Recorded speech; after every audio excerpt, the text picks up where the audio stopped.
Jean-Luc Mélenchon, bonsoir. Merci d'être en direct avec nous de la Réunion. Je vais vous poser la même question que j'ai posée à Marine Le Pen et que je poserai la même à tous les candidats ce soir. Si vous étiez ce soir président de la République en France, qu'est-ce que vous feriez? J'afficherai des objectifs clairs et compréhensibles et je dirai quels moyens je me donne pour les atteindre. Car voyez-vous, c'est ce qui ne s'est pas fait depuis des mois et des mois. Depuis 2014, je fais partie de ceux qui alertent sur le fait que jamais les Russes n'accepteront que l'OTAN arrive à leurs frontières en Ukraine.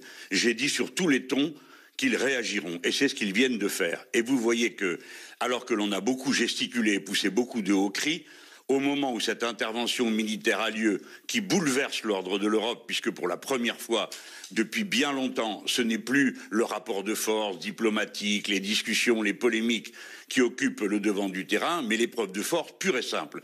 Il y a donc un changement d'époque qui nous entraîne dans une direction où nous devons maîtriser ce que nous faisons. Alors que voulons-nous ?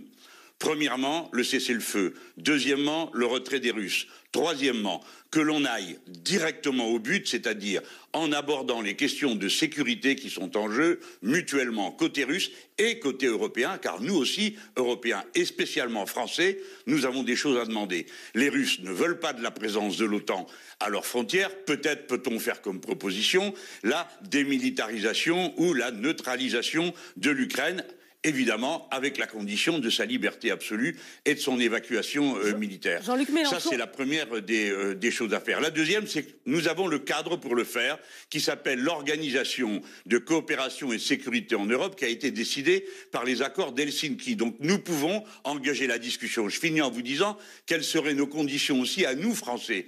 Nous ne pouvons pas accepter qu'il y ait des missiles de portée intermédiaire entre 500 et 5000 kilomètres, parce que cela fait de nous une cible. Et nous sommes en droit de dire aux Américains d'une part et aux Russes d'autre part que nous ne voulons pas que de telles armes soient déployées en Europe. Donc, parler des choses concrètes et réalistes. Aujourd'hui, il n'y a pas de réaction. Il y aura des sanctions économiques. Elles ne servent strictement à rien. La guerre d'Ukraine est d'ores et déjà perdue. Jean-Luc Mélenchon, sur ce plateau, ici, il y a 2 semaines, à la question « Qui est l'agresseur en ce moment en Ukraine? Est-ce la Russie ou est-ce l'OTAN ?» Vous répondiez « C'est l'OTAN sans aucun doute ». Est-ce que vous le dites encore ce soir? Ce soir, pour vous, l'agresseur, c'est l'OTAN, c'est pas Poutine?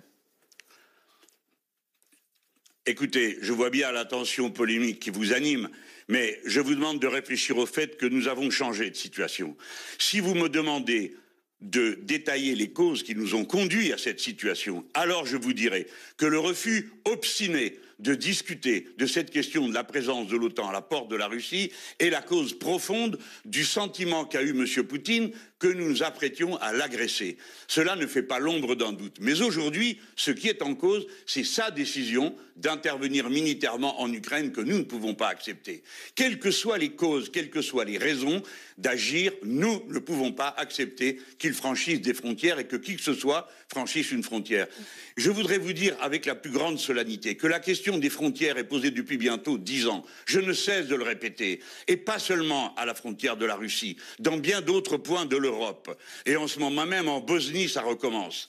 Par conséquent, nous avons intérêt à avoir une conférence lucide, franche et déterminée sur la sécurité des frontières en Europe. Et si j'étais le président de la République, c'est ce que je commencerais par faire. Organiser les conditions de la paix en acceptant de discuter avec ceux qui la mettent en cause. Mais à ce prix, il faut que la France soit non alignée, ni d'un côté ni de l'autre. Mais personne ne passe la frontière de personne. Vous connaissez l'émission, il y a 200 Français qui sont connectés et qui ont une question à vous poser directement. Il y a un des Français, si vous voulez bien y répondre. Oui, ils sont très nombreux à vous poser cette question et à se souvenir de ce que vous disiez il y a 2 semaines. Comme Michel, vous avez toujours soutenu Poutine. Continuerez-vous toujours à le soutenir? La question est posée brute de décoffrage comme ça. Permettez-moi de vous la reposer, M. Mélenchon. Oui, oui, bien sûr, bien sûr, bien sûr. Je n'ai jamais soutenu M. Vladimir Poutine. Jamais. Je vous mets au défi de le prouver. Seulement, vous continuez quelque chose qui est extrêmement dangereux pour notre pays. Dès que quelqu'un s'oppose au raisonnement qui semble s'imposer, vous le traitez d'agent de l'ennemi. C'est une sottise sans nom. Le résultat, le voilà. Vous avez passé votre temps, les uns et les autres, à gesticuler, à faire état d'une menace, et quand la menace se réalise, vous êtes incapable de trouver le premier début de commencement d'une solution. Je n'ai jamais soutenu M. Poutine. Je ne soutiens jamais quelqu'un qui frontière qui franchit une frontière. Et je le dis non pas par sympathie pour celui-ci ou pour celui-là, c'est parce que je ne me réfère qu'à l'intérêt de la France. Et l'intérêt de la France, c'est que les frontières soient respectées pour que nous puissions rester, nous aussi, souverains. C'est la raison pour laquelle je veux qu'on ne soit pas alignés. Et je ne crois pas que majoritairement les Français aient compris de ma position que je soutenais M. Poutine. Merci. Je crois qu'il a, le peuple français, de nombreuses raisons d'en vouloir à ceux qui les ont entraînés dans une aventure de cette nature. Merci beaucoup Jean-Luc Mélenchon. Merci d'avoir accepté de répondre en direct de La Réunion.